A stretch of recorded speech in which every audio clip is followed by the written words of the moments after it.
ମିଳିଲେନି ତାକୁ କହୁଥିଲୁ ସେ ତୋର କୁଣ୍ଡଉଥିଲା। ହଁ ସିଏ ମତେ କୁଣ୍ଡେଇଲା ଆଉ ମୁଁ ବି ତାର କୁଣ୍ଡେଇବି। ତୋର କଣ କଲା? ତୁ ତାର କୁଣ୍ଡେଇବୁ। ହଁ ତୋର କଣ କଲା? ବଢିଆ ତମର। ଆମେ କୁଣ୍ଡା କୁଣ୍ଡି ହବାନି। ତୁ ଭାଇ ଭଦଟା ତୁ କୁଣ୍ଡଉନୁ ଆଉ ନା ତୋ ପଥି ଖୋଲୁଛି ଦେଖେ। ତୁ ପୁରା ମୁସଲମାନ ହେଇ ହିନ୍ଦୁ ଘରେ ରହି ହିନ୍ଦୁ ଝିଅର ସରଳତା ସୁଯୋଗ ନେଇ ତାକୁ ଗର୍ଭବତୀ କରୁଛୁ। କଣ ଶୁଣାଇବୁ? ତତେ କଣ କହିଛୁ ତୁ କହୁନୁ? ମାନେ ଇଏ କଣ ସେଇ ସଇତା? ହଁ ଇଏ ସେଇ ବାबर କହିଦେଲୁ ସୁନାରେ କହିଦବ। ରାଧାର ତୁ ଯୋଉ ଅବସ୍ଥା କରୁଛୁ ତତେ କଣ କୁହାଯିବ? ଆମେ ତୁ କଣ କହିବୁ? ମୁଁ କହୁଛି କାନ ଏ ଝିଅ ଏ ମୋ ରାଧାର କଣ କରିଛି? କଣ କରିଛି? ରାଧା ପାଖରେ ବାଳିଆ ପଣ୍ଡାର ଅଭିନୟ କରି ତା ସହିତ ଦୈନିକ ସମ୍ପର୍କ ରଖି ତାକୁ ଗର୍ଭବତୀ କରୁଛି ଏଇ ବାବର। ତୋର ରହିଥା ମୁସଲମାନ ଏଇଟା ନାଇଁ କିଏ କହୁଛି ମୁଁ ମୁସଲମାନ?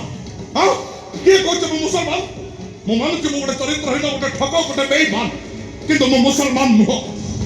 ମୁଁ ବ୍ରାହ୍ମଣ କୁଳ ଶ୍ରେଷ୍ଠ ବ୍ରାହ୍ମଣ। ମୁଁ କଣ ତୁ ବ୍ରାହ୍ମଣ ପୁଣି କୁଳ ଶ୍ରେଷ୍ଠ ବ୍ରାହ୍ମଣ? ତାହେଲେ ଠିକ ଅଛି ତୁ ଯଦି କୁଳ ଶ୍ରେଷ୍ଠ ବ୍ରାହ୍ମଣ ତାହେଲେ ମତେ କହ ମାଉସୀ କରୁଛ ସେ ଅଷ୍ଟଧାତୁ ମୂର୍ତ୍ତିକୁ ଚୋରି କରୁ କାହିଁକି?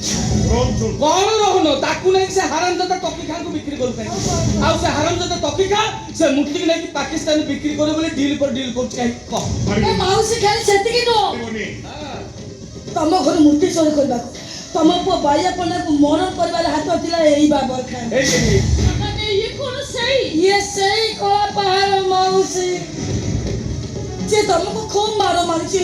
ଇଏ ମାରି ମାରି ତମକୁ ବେହୋସ କରିଦେଇଛି। ମାଉସୀ ଏଇଟା ଗୋଟେ ମଣିଷ ଏଇଟା ଗୋଟେ ଶୋଇଥାନ୍ତା। ଆଉ କାହିଁକି ଆସିଛୁ? ମତେ କଣ ଜୀବନରୁ ଟୋଟାଲ ସବୁ ପାଗଳ ନା କଣ?